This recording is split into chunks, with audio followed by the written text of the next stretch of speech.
Christian, welcome to Tech Trends. Why did you decide to go into healthcare? Basically, it was a bit of coincidence. I met the founders of Liberate. That's the same thing we're doing just for India. And I saw how successful they are, and especially in rural areas in India, they're successful. So I talked to Biodun, and we both somehow liked the idea to explore that further. We talked to doctors, talked to hospitals, and somehow everybody's got the idea immediately, and everybody said, oh yeah, that would make sense. That is really like the next thing in healthcare. And so over time, step by step, we actually ended up really pursuing the idea. Have you considered the cost of data? A lot of people are still struggling with that cost. That's definitely one of the big challenges, that's true. Data is improving, but there needs to be a backup. There needs to be either a phone line or a chat system where people who don't have data connectivity at a certain point can also use our services. If you need a doctor, you need to be able to use DoctorDial for that. What are those success factors you saw? Is it that the fact that the numbers of doctors increased, or the number of people who got well? What were those factors that made you interested in this? It can take a very long time to go to a doctor if you live in Lagos. In rural areas, it even takes half a day at times, I can hear.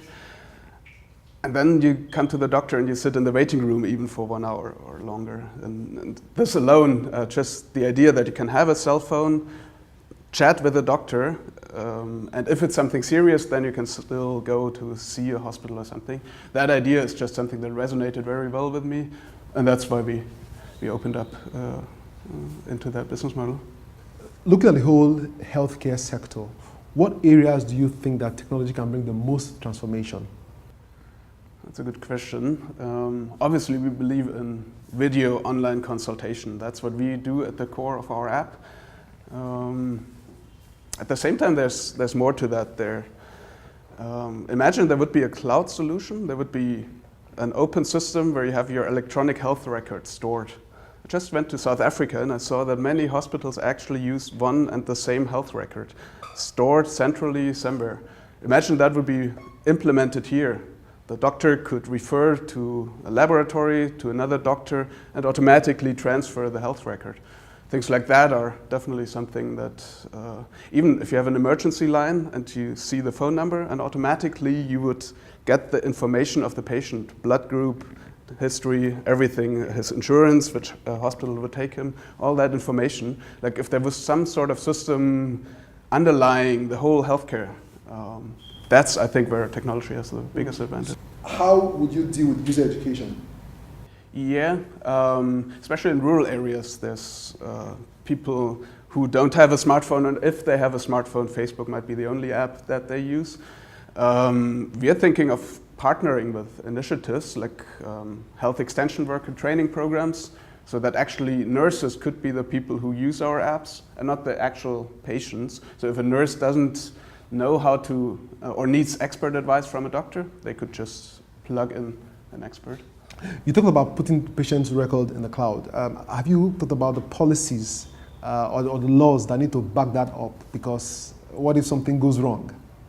That's a good point. We're at a very early stage. The first legislation in that topic has just come up, but there's a lot that still needs to be done for this. And that's where I also think that we need to go beyond just the tech space. We need to reach out to politics and reach out to initiatives that are beyond just the startups to actually make things like that work.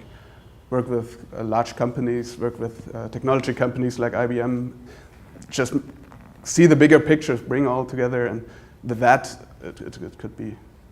Are you sure the doctors will not see your startup as sort of a competition or a distraction? Because some of them might like their patients to come to the hospital physically. Well, it's basically the doctors who will do the consultation, so they will be involved. And it's not our own thing. We don't hire doctors. It will be an open marketplace where every doctor can plug in. If they have free time, they can actually plug into our system and serve patients which are in need. And that will be additional patients. That will be patients that typically wouldn't have even gone to the hospital. So the market will even increase, I think. How about user education? How are you going about that to ensure that, especially people in the rural areas, who have smartphones but don't understand how to use it to use a service like yours? One thing is we will go and train nurses actually to use our service. That means in rural areas, most likely people won't be the end user of our app, but if you go to a health extension worker, for example, and the health extension worker needs expert advice, they will be the ones using our app to actually reach out to doctors to plug them in. That's one thing. And there's a number of user experience things that we'll do to try educate. I mean, the concept is the good thing is the concept is easy. Everybody understands video chat. It's now up to us to actually implement it in a way so that people don't get confused by all the stuff around it to actually talk to a doctor.